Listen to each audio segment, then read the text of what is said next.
Welcome back. Hiya. It is episode 32, or... Oh.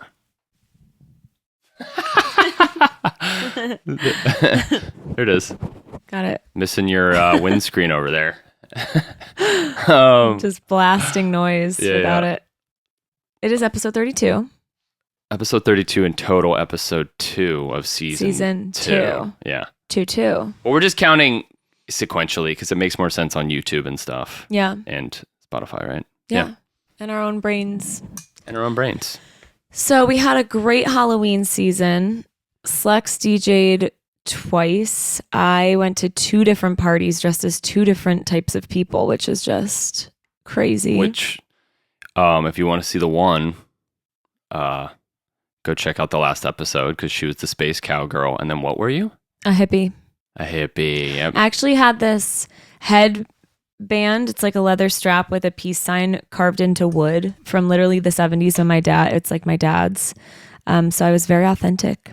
I wore that. And just the rest of it I had. I love that. Yeah. Vintage hippie headband. You think he'd wear that now? Nah. Absolutely No, not. I don't think so. How are your gigs, Lexi?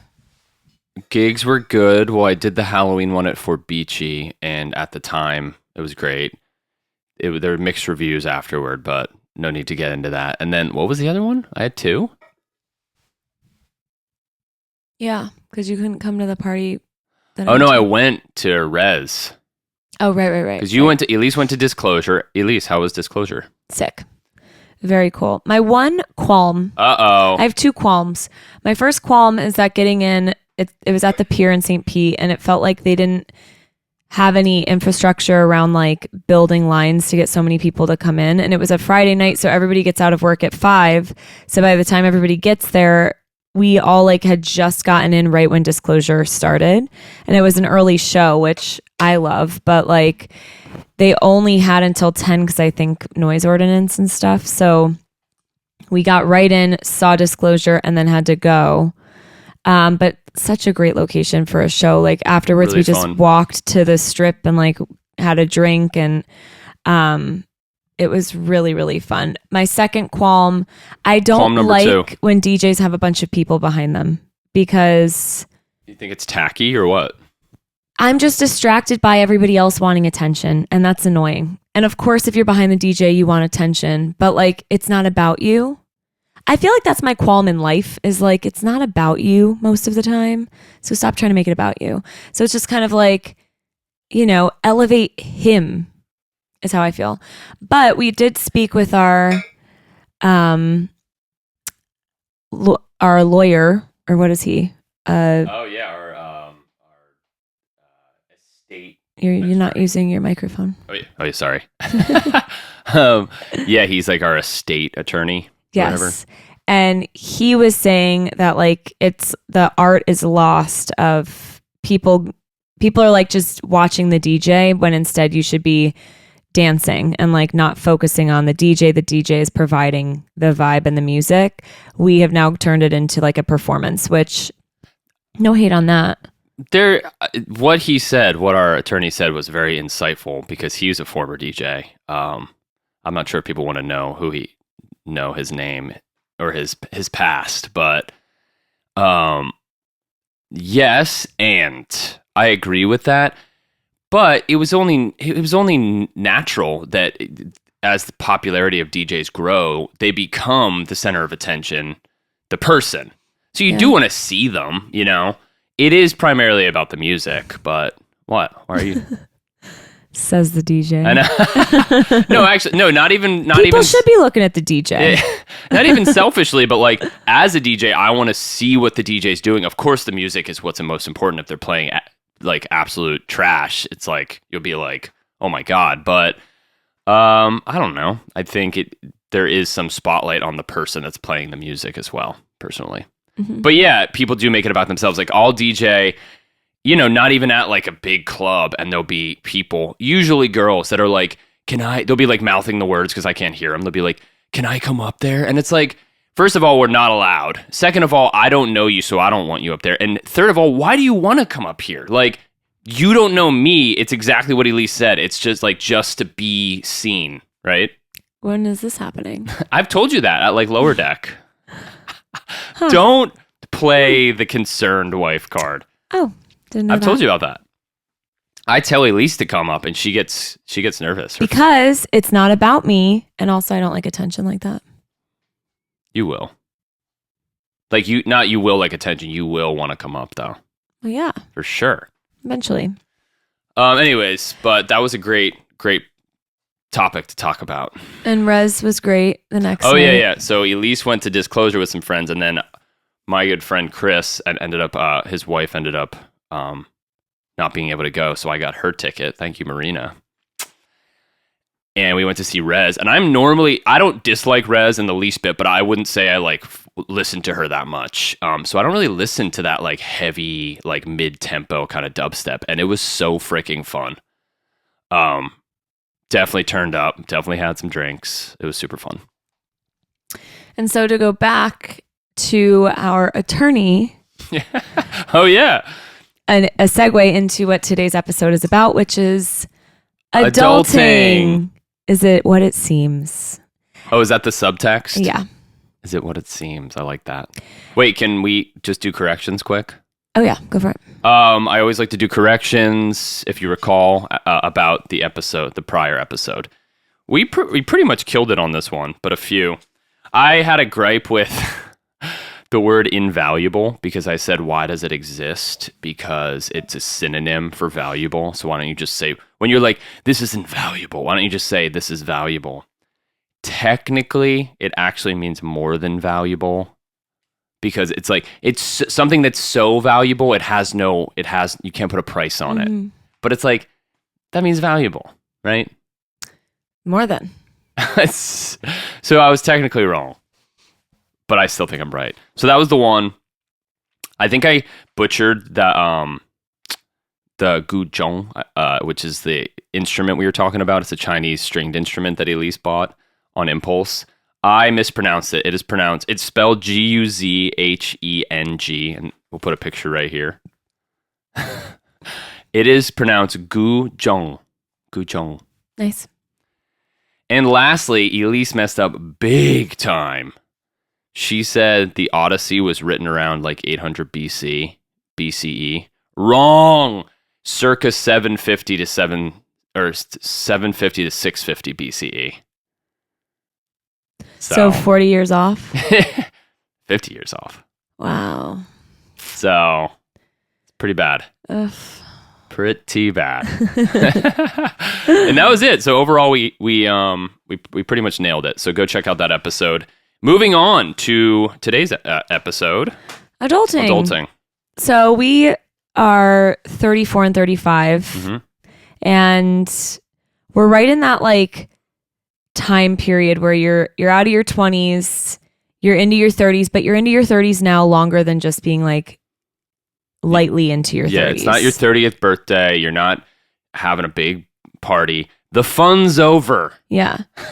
Yeah, like Slex is mid 30s. I hate that. I'm still younger than that. She's but still close. early 30s. I'm mid 30s. And so we thought it'd be fun to just like talk about the things that we've experienced and to not only like just share what works and doesn't work for us, but also to just like see what you think and what works for you. Yeah, let's really get interactive on the comments on this one. Let's start it up. Comment below, Comment below, please. Yeah. So first of all, let's talk about like buying a car, which I think happens in your 20s, 30s, where like your parents might not be buying you a car anymore for your like sweet 16, which didn't happen for me anyways. But like you have a car in college, potentially, it's usually like a hand-me-down. And then you go to your next stage of life and the hand-me-down kind of dies or breaks or whatever. So you need to buy a new one. Mm-hmm. Buying a car, very stressful.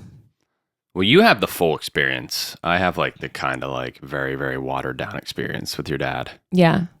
Well, like, so you go ahead. It's just like they just hit you with all these. You sit down, you pick a car that you think is like the cheapest option.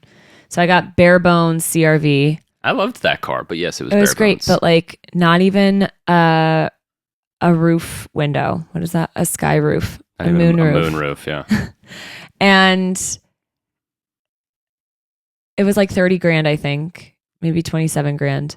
And I sit down, I think I've told this story before, and I just start like sobbing because they're like, okay, this is going to be like $400 a month extra, crying.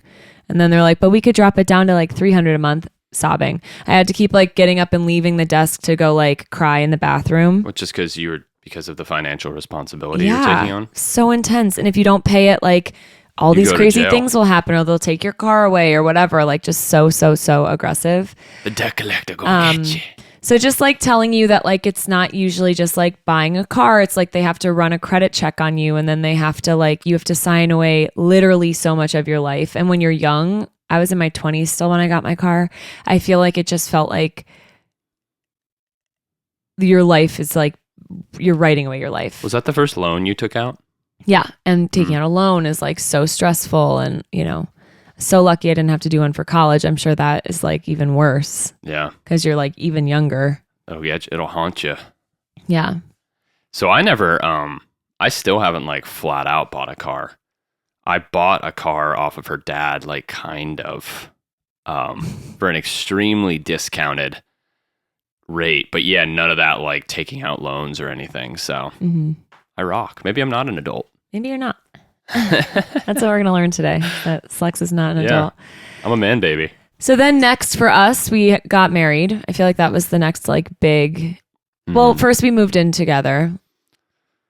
We moved in together. We moved in together for several years. It's still going.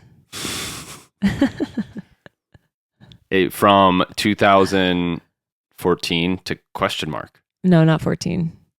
16? I think 16, yeah. 2016 to Officially. question mark. It's like a birthday party where it like Yeah. starts at 8 p.m. Yeah. Literally. So 2016, we move in together. He kind of like had to move in with me because he wasn't adulting and his lease was coming up and he didn't have anywhere to go. She saved my hide. I was like, well, to be fair, we were like on this like cusp in our relationship where it was like, we're going to move in together eventually. So do I want to renew my lease or like live in this purgatory? And she was very, very gracious, and all her roommates too. They probably weren't too happy about it. Mind you, I think I'm a pretty like low impact roommate. Yeah. I mean, we didn't even tell them that he like moved in for a while and they didn't really realize. They just thought he was sleeping over. Sorry, guys. But I like clean up after myself, and I would like kind of keep to myself. I mean, I would talk to all of them, but I wouldn't like, you know, be like a slob. But anyways, yeah, I stayed at your place up off of Tennyson in Denver, y'all. For a few months. And then I found him our next spot that we were going to move into through my coworker. It was like a small shotgun apartment. So you walk in. Yeah, Christy Dodd. Shout out. Oh yeah, Christy. Because it was a there. fourplex, yeah. Yeah. And it would be like you walk into the living room, then you walk through the living room to the bedroom, then you walk through the bedroom to the next bedroom and the bathroom, and then you walk through that bedroom to the kitchen. So like no privacy. It was literally a house that should be a single family. Maybe a duplex, but barely. It was a single family house turned into a fourplex. Yeah, literally. With these shotgun apartments side by side. Horrible layout, but great memories. And the two in the middle had 0 windows except in the front and the back. Like that was it. We got a side window, or a side unit, so we got a side window. Yeah, we lucked out. Yeah, the center units are arguably like is that a fire safety issue? One would assume. Probably. I think the whole thing is like, a fire safety. Yeah, because what if both ends were obstructed and there was fire? Like you don't have like side windows to jump out. And remember the woman that was building the house next to us that was like so loud? Oh yeah. Like Lori. She was nice though, but yeah, Lori. I think it was Lori. And she just like literally they built this like $1 million home next to us. Not that it looked like $1 million, but like that was just what it was in Colorado at the time. Right. And we're in this like smushed home, like, hi, Lori. And she's like, hi, like sitting on her like swing. Yeah, they have like on a beautiful backyard. front porch. Yeah. So funny. So moving in with your partner, I would say is adulting. I would say that You're honing there's it in. a I like learning this. curve where just like with a roommate, you have to learn how to live with somebody else. But on top of that, you're like in love or love this person. So it's like an added layer of like, you can't just like live with a roommate that you're not really friends with and you have your own lives, but then you like see each other around. It's like literally like you're connecting your lives in such a big way. Oh, it's huge.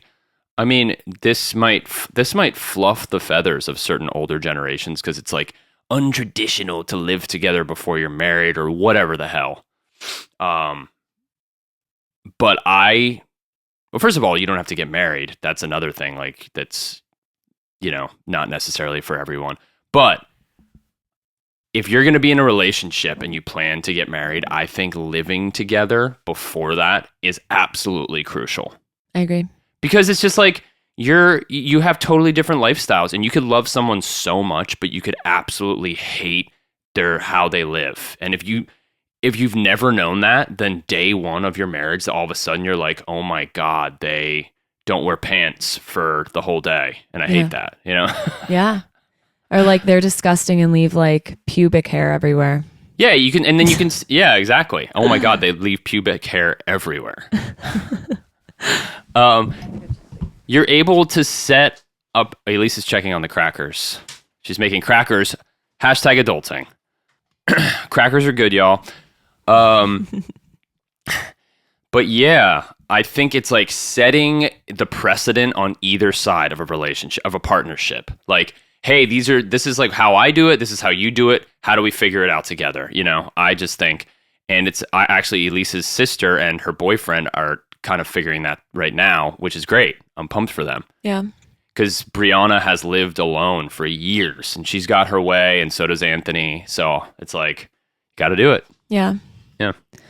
Totally. And even just like knowing where your partner is way more, like, or not knowing where they are because they don't come home. It's like building trust and also building communication around like, I'm not going to be home until X time because I'm doing this. Like now you have to start telling people where you're going to be and how long you're going to be there and stuff, which for some people that have been single for a long time, like that might feel very constrictive, but with any relationship, like you're choosing to be in that relationship. That's what I said to my sister. And she said it really like helped her out actually, is that you like have to choose this person or don't, but like don't half-ass it. You can't have like your cake and eat it too. Like you have to, like whether it's dating somebody or marriage, unless you're like cheating on that person, like you have to choose to be with them and you don't have to choose to be with them, but don't half-ass it. Yeah, like no matter what, certain sacrifices must be made on both ends. Some for the better, some or compromise, or sacrifice, whatever. Like you said, it's like you're not. Before we were dating, I could just go out and just like rip it and not have to text anyone or whatever, Not that I did. Well, I did more back then, but like not that I did like all the time, but. Yeah, it's just like things change. Adulting. Okay. Yeah. So moving in with a partner, then buying a house. Years later for us. Mm-hmm. We've also kind of touched on this, but it's like, granted, like we always get the shit end of the stick. Oh. We were saying this yesterday, like you get champagne when you get engaged. We didn't. We had to buy our own. Fine. You get champagne when you're shopping for wedding dresses. I didn't. Period. I don't think I even bought my own. Just no champagne. You get champagne on your honeymoon. Yeah. No champagne on our honeymoon because it was COVID. So like we went to an Airbnb and they were just like, welcome, whatever.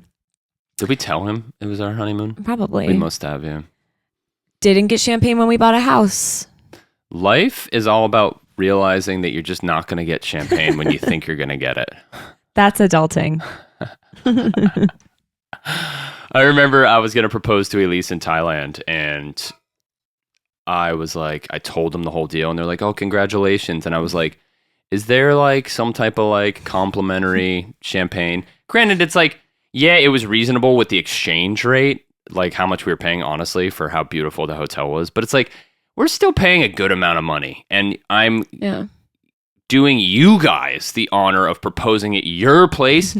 And I'm like, do you have any like complimentary champagne or anything? They're like, nah, you're going to have to buy it. I was like, there's nothing. You got nothing? No. And it's like, what? Yeah. Come on. Yeah. Lame. And we were at the end of our trip. So we were really trying to like tighten up finances. Cause it's like traveling through Thailand for 2 weeks, you start to drop cash. But we got like a good bottle for like $35 or something at the restaurant. We ended up getting alcohol, but remember we didn't like drink that much because it was like expensive. Yeah. Yeah. Also at the end of your trip, you've been drinking for like right. You're 10 days. You're like over it. Yeah. But I do remember the prices like were pretty damn reasonable for this place. This place was on like, we probably talked about it on like a cliffs on an island, like the south of Thailand, like along the coast of the island on like a cliff, and then it kind of like moves downward like on a grade down to like a beach area, and it's just like absolutely all wood, all like carved, gorgeous, Ayurvedic, like so cool, focused, and it was very sick. We didn't even say why we're dressed like this. Oh yeah. Why are we dressed cozy, babe? Because it's 40 degrees in Florida. It's actually quite cold. It was 30 yesterday. It was unprecedented. Elyse and I always joke, like, in this day and age, everything's always unprecedented. And apparently it was the coldest it's ever been on a Tuesday in Florida yesterday. Yeah. Which is kind of crazy. It's crazy. So anyways, marriage real quick, we'll fly through it. But like, you think that it's beautiful and it's an amazing experience. Really, you don't enjoy your wedding until like after you say I do, because there's just so many moving parts. And unless you highly recommend you get a wedding planner, we didn't have the funds for it, so we didn't do it. So we had to do everything on our own, and it would just be so much nicer if you can just put all of your trust into somebody else, even though it's more money. I think it's very worth it. Another thing I would say, get a videographer. I know a lot of people cut corners with photos and they just do the photographer because videographers are expensive. You can find one that's cheaper, I promise you. And that's what we watch. Like, I don't go back and look at photos ever, but I always love to see. And photos can be kind of like candid, but overall it's like you're just seeing people posing for pictures. Whereas our videos are like, you see everybody's reaction to things and you get to like rehear like how we said our vows. And that's true. And like, yes, you can get your friends to record it on a camera, but it's not the same. Like, I love our videos. I mean, people would argue the other way. Some people don't think they need the video, which is fine. Obviously, it's preference, but I would agree. Every year on our anniversary, we watch the video, and it's great. We didn't this year. We have to. But we usually do. Yeah. But yeah, then you have it forever, and yeah, that's like. And my dad was the officiant, and he said, obviously the whole ceremony that he officiated was great, but he said a really cool like poem in the beginning. So it's cool to revisit that.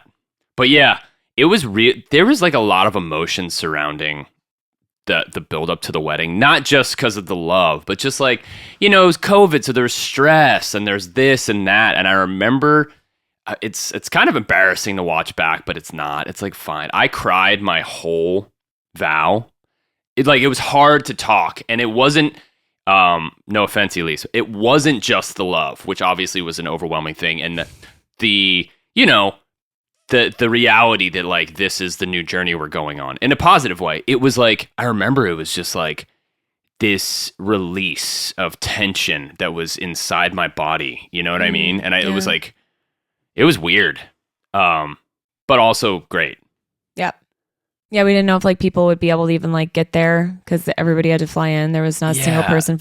Or there were like 3 people from Colorado, but that was it. And it's like we went from 150 people guest list to 30, or no less, because it was 30. 30 was including the staff, I thought.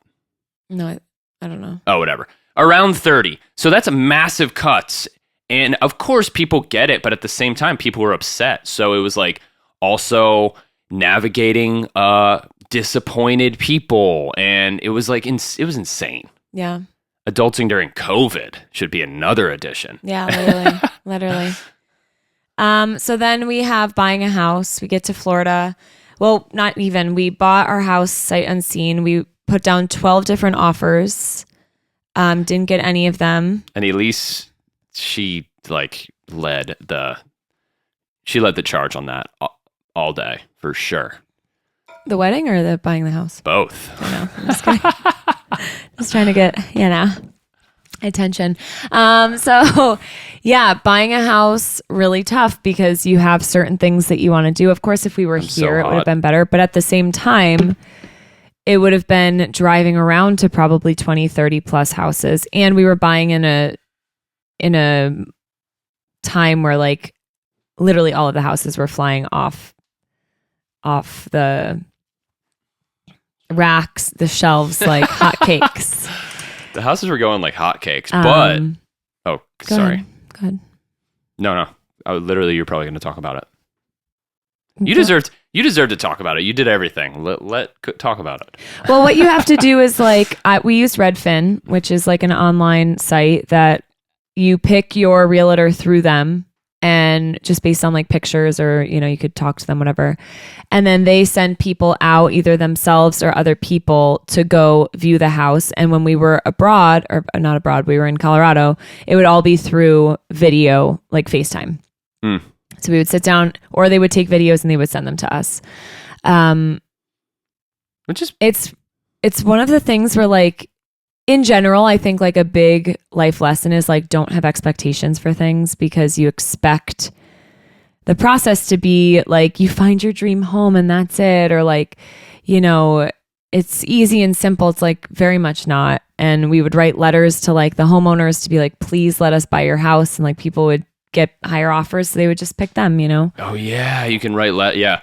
I remember there's one in particular, like the dream house, like gorgeous bungalow with the backyard was like an oasis. And we're like, this is the one. Wrote the letter, put in the offer, nothing. Yeah. It's like, and here, continue. Yeah, go ahead. Yeah. And then we ended up, I wouldn't even say settling because we did like this house. It's like, we only put offers on ones we did like. Obviously there's a list of like preferences. And we ended up getting this one. In hindsight, there's a few features that make it seem like the sellers wanted to get rid of it ASAP. But I would not recommend, if you have the means to go in person to see the damn houses, sight unseen, it's risky. And boy, did people tell us that. Everyone in our lives was like, are you sure? Are you sure? Blah, blah, blah. And I get it. But in the end, like overall, it's a great house. And yeah, I mean, we don't regret it at all. And but one of the crazy things that we didn't realize was like how to acquire a loan. Like, I feel like every step of the way we were talking to like our loan officer that helps you like manage all that stuff. And it's just like every single thing, there's fees and it was just like so exhausting, and talk about stress. Yeah. We almost pulled out of the deal because we didn't know there were extra, I forget, was it the closing fees? They were like, it was like assumed on the loan officer's end that we knew that. And it's like, we didn't. I forget the guy's name. He was a good dude, but Sean. like, yeah. And, not necessarily his fault, but he's like, okay, out the door, it's going to be XYZ. And we're like, wait, well, why is it higher? And he's like, oh yeah, no, those are just closing costs. And we're like, I remember being like, when were you gonna bring that up, buddy? Yeah. And to those viewers who have bought homes, you'll be like, oh, that's obvious. But if you've never bought a home and no one freaking tells you, you're just flying by the seat of your pants. You know what I mean? Well, and I would say along with that, like you could still go see a home in person, but if you don't know certain things to look for because you haven't owned a home, it would be like, now we would be like rock stars at like finding all the like little things that would bother us. But when we first walked in this house, we were like, oh, this is great. And that was it. And that's how quick we would have seen it, if we were going to buy it in person regardless. Yeah, you're right. So it's kind of like, if you're going to buy a home, I would recommend you talk to people that have recently bought a home, like not your parents that have lived in the same house for 30 years, but like talk to people that have bought a flipped home. Like we bought a flipped home. There are many things that they like Band-Aid in a flipped home. Yeah. Talk to people that bought a house that's like slightly out of their means. Like I'm sure a lot of people that live in fancier, bigger homes that you see on social, like they're probably house rich. So like talk to them. Is it worth it to put all of your funds into your dream home? You know, talk to people that like are still renting but want to buy but decided to keep renting, and like what's their meaning behind it. Because a lot of people told us like move there and rent first, then buy a home. But then our funds that we had to put towards a home would all be slowly diminishing because we didn't have jobs when we moved here. Right. So we were like, we either put all of this into a home or we have to like go down to build it back up to then buy a home, which Right. I think this was the better choice at the end for sure. In hindsight, it absolutely was, because we're automatically investing in something that's ours that we can like build equity in. And yeah, it kind of defeats the purpose of having all this savings. Like nothing against renting, because like, you know, that's an investment towards your future in ways, you know what I mean? But yeah. Well, it's kind of not, no offense, unless you're saving a bunch of money. But now I'm going to look really big because I'm leaning forward. Can you lean forward more? Just make sure you're in frame. Yeah, there you go. Well, like an investment in that, like if this space is what you need to build your family and build your business, like in that way, not like a financial investment, but like people will say like renting, it's a complete waste, but it's like in ways in ways it's not. Anyways, so yeah, buying a house was freaking crazy. And it's also like, yeah, like Elyse said, it's like almost like you need to experience it to know what to look for moving forward. And our inspector, our home inspector was like, okay. I used to work at a home inspection company and they're like, dope. So what's a home inspection? Let's talk about it. Well, it's a home inspection. It's pretty much like a standard overview of the home, like every major aspect of the home. Nothing super specialized, but like a home inspector will usually start on the exterior, look at the grounds, look at the siding, look at the roof, all that, and then move inward, and you're going to look at all of the appliances. You're going to look at major systems like HVAC. You're going to look at the water heater. You're going to look at flooring. You're going to look at pipes. Yeah, plumbing as best you can. Like, are there any run all the faucets? Are there any clogs? Are there any leaks? So it's pretty much bugs, insects. Oh yeah. Looking for any pests, that kind of stuff. Looking at the grading, which is a huge one for us because the grading in our backyard sucks, and our home inspector did not mention it. But yeah, I could go on for days about home inspections. But yeah, that's another thing. Like the next house we get, I might be that annoying guy and show up a little bit. I'll let the inspector do their thing, but I'll show up a little bit early and be like, what's going on? Let's talk. I'll have like a list of shit to talk about. Yeah, so you need a realtor, you need a loan officer who's going to give you the money. Do you need a loan officer if you're savvy with that? I guess not. No, you could probably get a loan from a bank or something, right? I think if you know, like and some people say you don't need like a realtor if you like know how to do it, but like we needed one for sure. And he ended up, he's our friend Zach, and he like really helped out. And what I liked most about him was he was like pretty realistic, because he was like we had some other people that were helping us, but he was our primary guy, and he would go to a house and be like, nah, this isn't it, you know? Mm-hmm. Or like we really want it to be walkable. Or for, you know, like he was like, stay out of these neighborhoods. These neighborhoods are okay. Like that kind of thing. Yeah. I just appreciated that he wasn't blowing smoke and being like, no, this is it. He'd be like, nah, this house sucks, dude. You know? And then he invited us to hang out like the next week, and we had no friends. Yeah, we had no friends. Really nice. He took us under our wings. So shout out Zach Burkus. And if you need a realtor, go to Redfin. Hit up Zach. Okay. So then we have, what else have we got on the jobs, like work. So adulting, you know, finding a job that lights you up is like, obviously, I think there's a big misconception with people, especially in our generation, of like, I graduated, so now give me my dream job. And like, obviously that's silly, because that's not going to happen 99% of the time. So knowing that when you're younger, whenever you graduate, but then also like not feeling like you need to be locked in because of income or benefits or whatever. Like if you're not happy, leave. And I know that it's like you have to have a job lined up or else. I get it, obviously. I'm not like a fool about it. And I think if you're so busy in your life, opportunities aren't going to show up for you because you don't have space for it. So I'm not saying just like quit your job and like figure it out, but like we both did that and it worked out. So at the same time, like if you feel really stuck and like you keep applying for jobs and nothing is coming of it, maybe you just quit your job and you just like lean in and like trust that it's going to work out. I mean, with a caveat, like if you already like, I wouldn't just be like, oh, for instance, I've always wanted to like skateboarder, like be good at skating, but I'm freaking not. So I wouldn't quit my job and be like, I'm going to go pro. Right. It's like, you obviously need like the other avenues lined up to a certain extent. You need to be realistic about it for sure. But I agree with Elyse. It's like, if you don't free up that time and that space, they're not going to present themselves those opportunities. Which is exactly what you just found out with your job. Yeah. I mean, we already talked about this in the last episode, but yeah, when I moved from my previous job and started making the transition to full-time music, like all these avenues opened up. And I think there is something to be said about the mindset and just like the energies of the universe and all these things that kind of align. And it's like, I don't know, what's the phrase, like opportunity favors the prepared or whatever. So it's like, there's something to be said about like, if someone's like, I need you for a DJ gig, and it's like, well, I'm ready right now because I've had the experience, I've practiced, Yeah.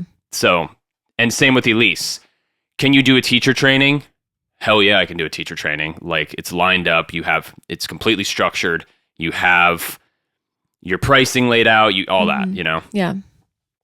So, yeah, I mean, you have to do hard work, obviously, to prepare yourself, but I wouldn't hold on to things for like fear holds us all back for all of this, right? Like we could have been very fearful about buying a home. We could have been very fearful about marrying each other because I'm still scared. My parents are divorced and like I grew up around a lot of divorce. Like a lot of fear could hold you back from your dream job or your person because you like don't want to leave the person you're dating because you don't want to be alone. But it's like at the end of the day. Oh yeah, that's a big one. You can find comfort in a lot of things, which is great. But then like, at what point does comfort transition into complacency? You know what I mean?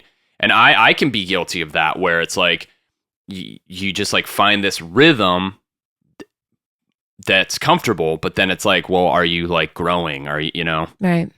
And, especially if you don't like what you're doing. It's one thing if it's a comfortable thing and you love it. You know what I mean? Or don't mind it. Yeah. Yeah. But yeah, it's always about like being in uncomfortable positions, as a way to like grow. I'm DJing weddings and, full disclosure, sometimes I'll be going into it like, cause there's a lot of pressure on like, you have to get the exact songs right when you're playing them, when you're announcing them, you're on the mic in front of a bunch of strangers. And there is a level of nerves, you know what I mean? But then at the end of the night, you're only stronger. You know what I mean? Yeah. So. Nice. Yeah.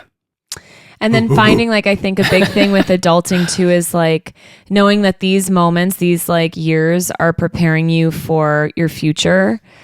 But at the same time, like finding this balance between work and like life or work and fun.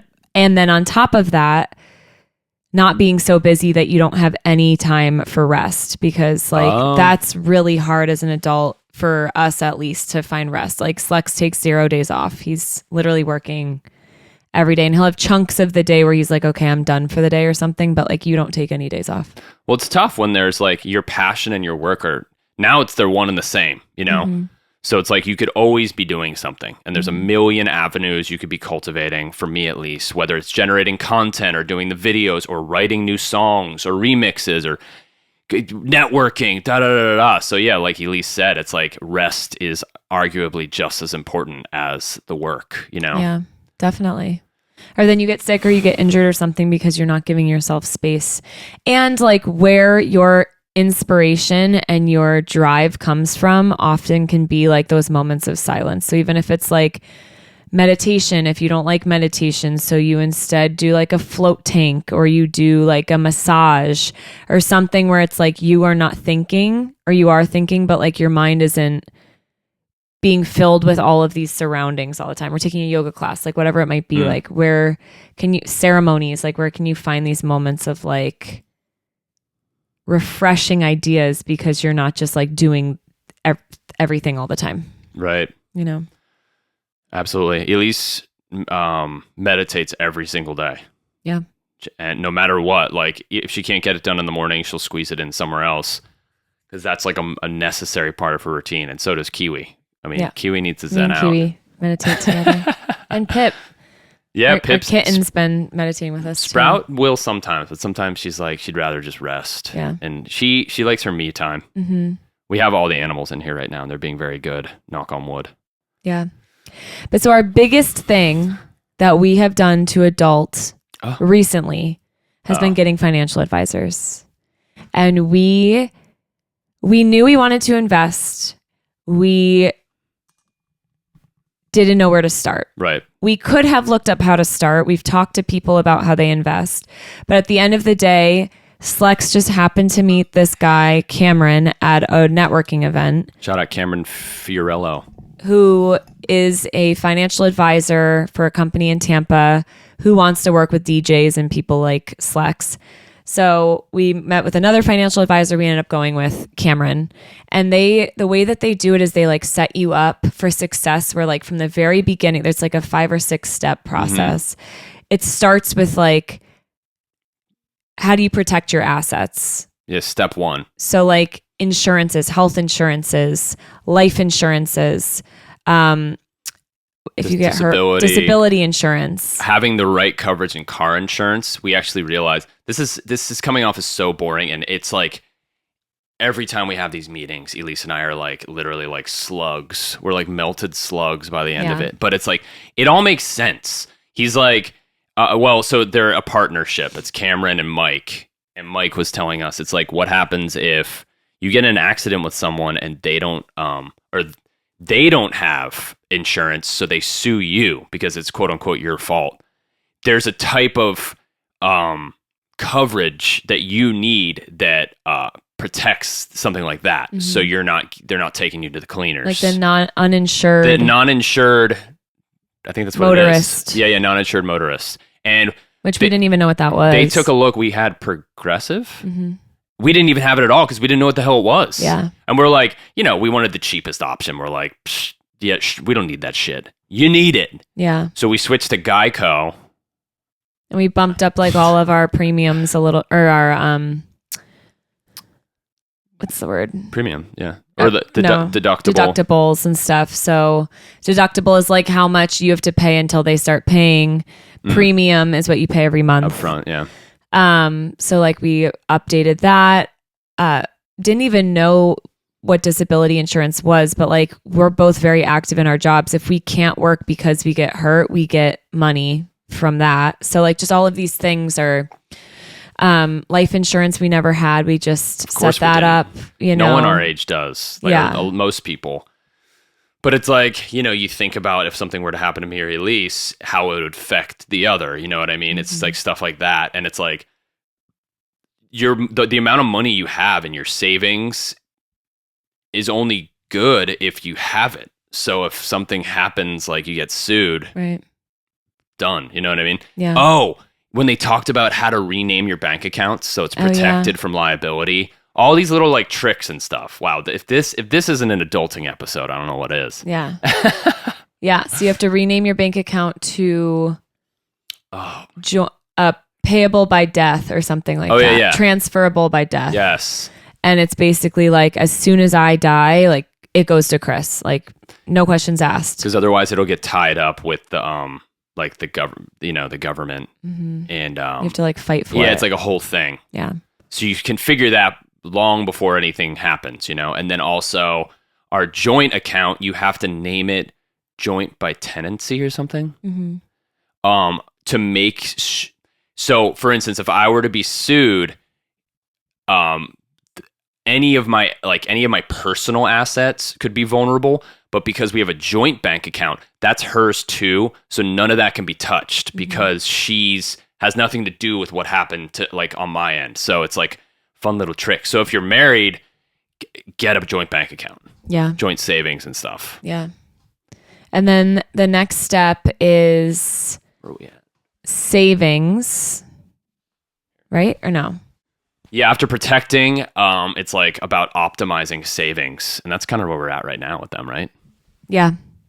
And then after it's like optimizing savings and cash flow. So they're setting up what's called a WBA, which stands for...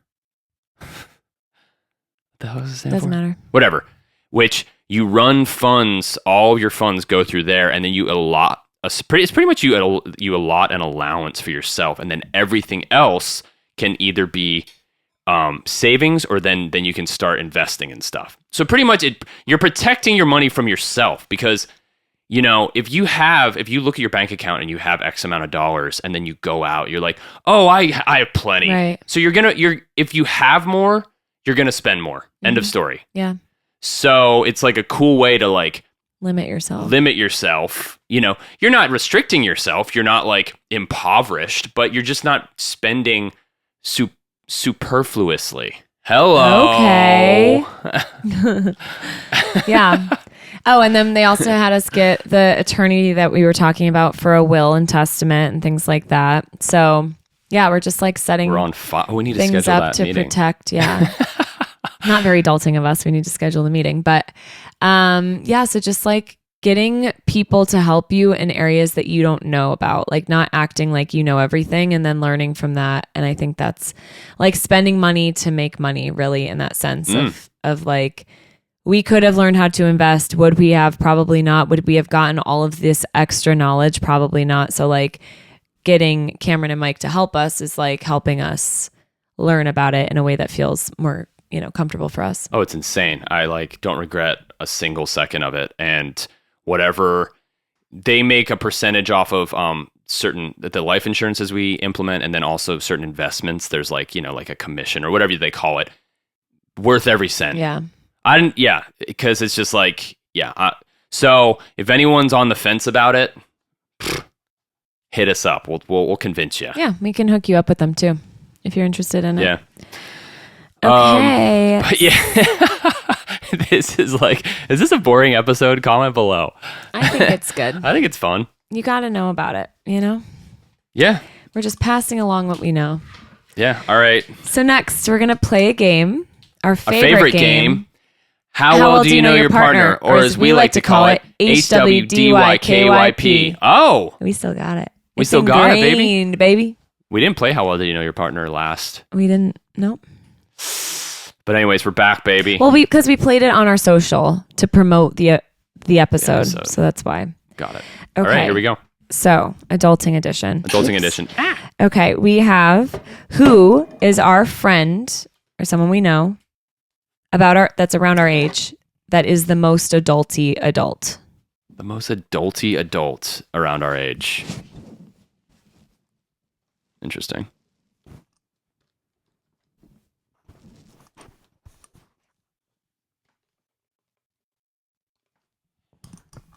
Damn, you're gliding. You're killing it. Yeah, I got it.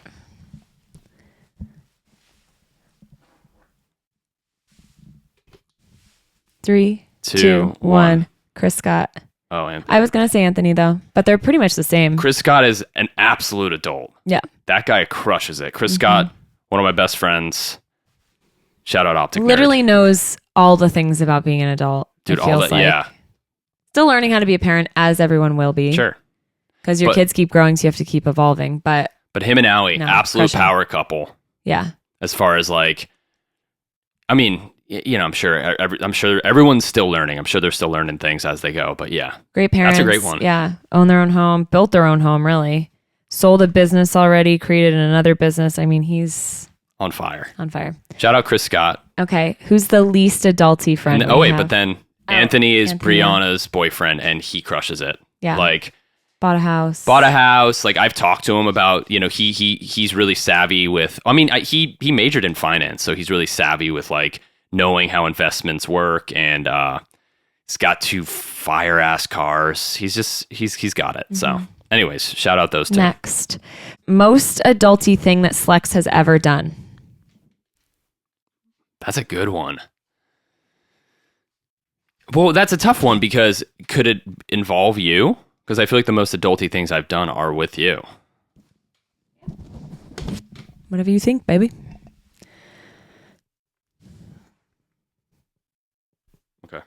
Okay. 3, 2, 1. Proposed. Oh. Bought a house. Bought a house. Yeah. Both big. I just think like you as like a young boy being like, I want to marry this woman. That's very like adulty of you. That's true. Yeah, no, I felt adulty. When we bought this house and like stepped into it, even though there were like looming fears about finances, because literally we were like had just put a 20% down payment. I'm not going to say how much that was. When we walked into this house, I was like, holy shit, we did it. You know what I mean? Totally. Yeah. So I think that was a proud moment. There's no champagne though. No champagne? None. And we didn't have enough money to buy champagne either. No money. No, I think we did. And then we bought, it was like, when you move in, then you have to buy all this other shit. It was, oh yeah. anyways. We threw out like all of our stuff in Colorado, so we had to buy everything. You gotta buy everything. Okay, lastly, what part of adulting is Elyse bad at? Don't be wrong. Ooh, that's a great one. What part of adulting is she bad at?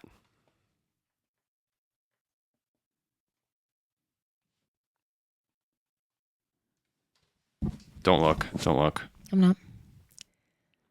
Oh, this one's great. Ready? Ready? 3, 2, 1. Slowing down. Paying the water bill.